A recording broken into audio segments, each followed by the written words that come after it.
10 days after 9/11, I went through the Pentagon and I saw Secretary Rumsfeld and Deputy Secretary Wolfowitz. I went downstairs just to say hello to some of the people on the joint staff who used to work for me, and one of the generals called me in. He said, "Sir, you got to come in. You got to come in and talk to me a second." I said, "Well, you're too busy." He said, "No." He says, "We've made the decision. We're going to war with Iraq." This was on or about the 20th of September. I said, "We're going to war with Iraq. Why?" He said, "I don't know."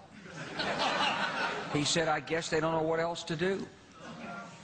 So I said, "Well, did they find some information connecting Saddam to Al-Qaeda?" He said, No. He says, "There's nothing new that way. They've just made the decision to go to war with Iraq."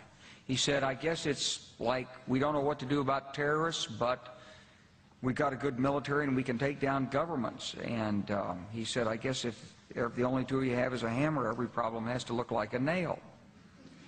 So I came back to see him a few weeks later, and by that time we were bombing in Afghanistan. I said, "Are we still going to war with Iraq?" And he said, "Oh, it's worse than that."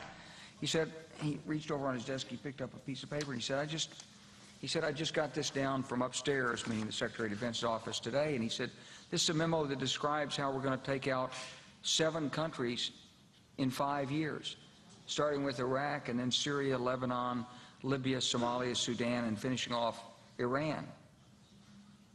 So go through the countries again? Well, starting with Iraq, then Syria and Lebanon, then Libya, then Somalia and Sudan, and then back to Iran. Truth is about the Middle East is, had there been no oil there, it would be like Africa.